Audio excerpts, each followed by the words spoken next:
Jessica Short, and this is Just Causes. We're a program about advocates, activists and campaigners committed to positive change. They're best summed up by their name, resistance. They're radically opposed to injustice and inequity in what they regard as an increasingly fragmented world. So what makes resistance tick? And why are they such key players in many of the protests happening around Australia?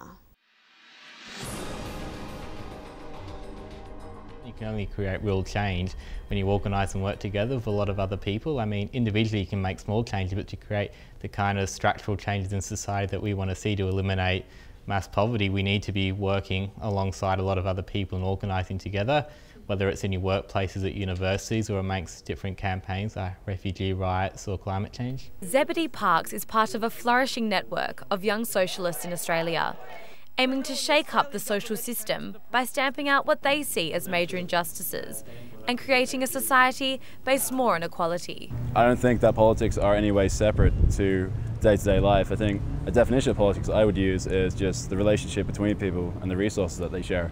So it's a way of looking at people and how you might engage with people on the street, at work, at uni, etc. We do put on, say, weekly meetings. We poster in different campaigns we're involved in. Street stalls are really important for us. For Chris Jenkins, community engagement is an important part of resistance. Without it, the group would never succeed. Like actually engage with people one-on-one, because you can't encourage an individual to see it in their interest to get involved if you don't engage with them as an individual. So yeah, in terms of getting people involved, we just sort of put our politics into practice as much as possible and sort of lead by example. Resistance activists have a high public profile. They are front and centre at protests across the country and have made a name for themselves as champions of human rights issues. Their most recent outing putting an end to what they call apartheid in Palestine. A minor disruption to foot traffic in the CBD, the protest attracted little interest from onlookers. Around the world, in over 80 countries, in Syria, Jordan, Lebanon and Egypt. If a news agency hears about a resistance protest and they look into resistance and they see what they're pushing, the issue that they're pushing, they'll probably realise that the vast majority of society is not particularly interested in what they've got to say because their views are quite frankly radical. The Young Liberals' Tom White questions the impact such activist groups like Resistance have in the broader community. Not really in a newspaper's interest to put resistance on the front page, it wouldn't sell any papers. Well, socialism believes basically is the belief that decisions should be made by small groups of people. So we're trying to broad out a broad sort of campaign group and a party really. The structure of Resistance gives an insight into how the group hopes to challenge the status quo. So there are people in positions of responsibility, however they're always accountable back to the membership as a whole.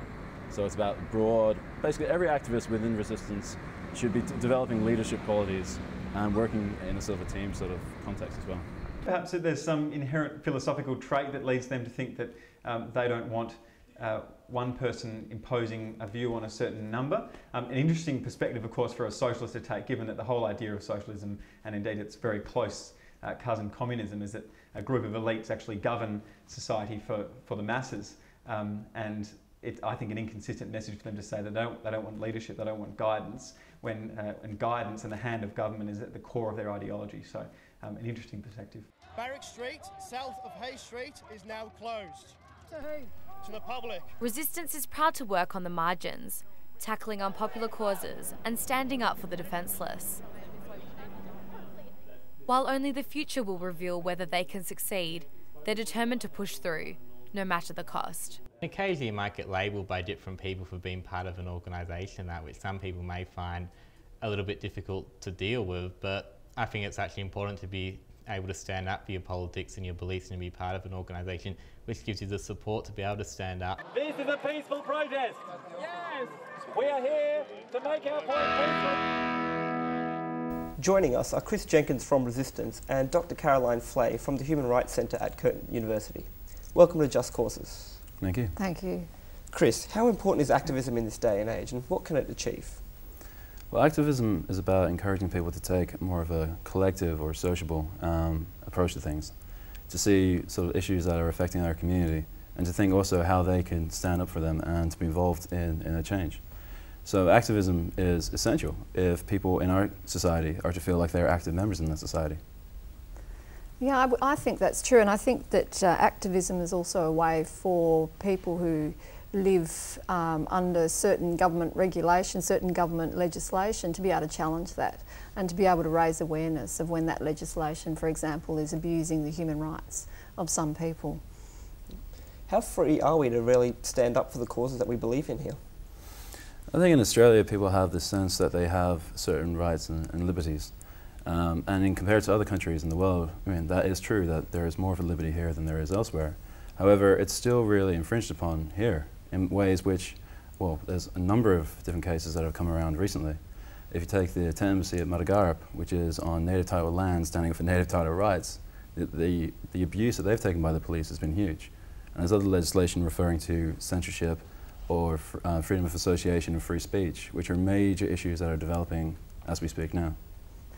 Yeah, I think there's always been restrictions on freedom of speech in liberal democracies such as ours, and I think it's something that we don't always appreciate, that there is that restriction. We think that we're pretty free in this country to say what we want, but if you want to protest, there's always been restrictions on where you can protest and how you can protest, and you have to get permission to do so in a public place, and it sounds like that's becoming even more restricted. And so if you want to, as a part of your activism, if you want to visit places that are quite difficult to access, such as immigration detention centres, then it becomes even more difficult to be able to be active and to be able to let other people know what's happening. Are these restrictions too strict? Well, I can give you an example of last year when we were involved in organising the protests against the Commonwealth Heads of Government meeting, or CHOGM, that happens in Perth. And we're told that if you want to hold a protest, you can, but you have to ask for permission from the Perth City Council. However, unbeknown to us, the state government had booked out every public space in the Perth CBD area for the weekend of that conference, making it illegal for people to hold a protest anywhere. So, I mean, there's form and there's content, you know, and they are two very different things in Australia. And also in relation to CHOGM, there was a civil society forum, but if you wanted to participate in that forum, it was something like $500 or $600 to be able to attend. So of course you're going to exclude most of civil society. So it's pretty easy really to restrict the amount of public space there is for protest. And so you have to look for other ways to do it. And a street protest that is organised is one way of doing it. But sometimes, you know, there are ways that you have to negotiate that might be forms of civil disobedience that may be breaking the law in order to try to highlight a particular abuse that's occurring. Can protesting ever go too far and step over some sort of boundary? I think it can go too far sometimes because, but you know, that line is very much shifting, and you have to constantly reflect over what you're doing, I think, and especially if you're protesting in the name of someone or with a group that are pretty vulnerable, then the implications for them always have to be paramount. What does the future hold for activism in Australia? Well, activism is simply trying to encourage people to take a stand and to take an interest in their society. So I think more and more people are realising that, you know, our concept of democracy is very limited. Like, there are very few people in Australia that could pay for Colin Barnett's $25,000 fee to have his ear breakfast. You know, so people are realising that the average person does not have the capacity of the other people in our society if they have more money. So activism is crucial for people to think that, you know, society is made up of individuals, and that society will only change when enough individuals decide that it should. Chris and Caroline, thanks for being part of Just Causes. Thank you. Thank you.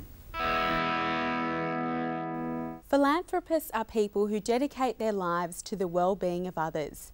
They're usually elderly and wealthy. So let's meet Jade Leong, an incredible young woman who's trying to party out poverty with her pet project, Grandade. As you'll see, Jade raises money simply by helping people to have a good time. For Just Causes, I'm Jessica Short.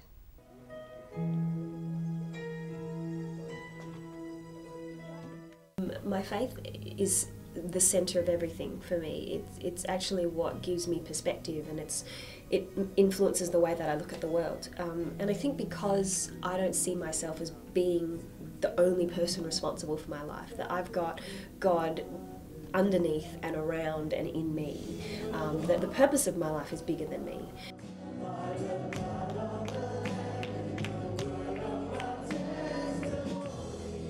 The whole ethos behind Grandade is 5 friends who love hanging out with each other, love having a good time and want to change the world. And that's really the ethos.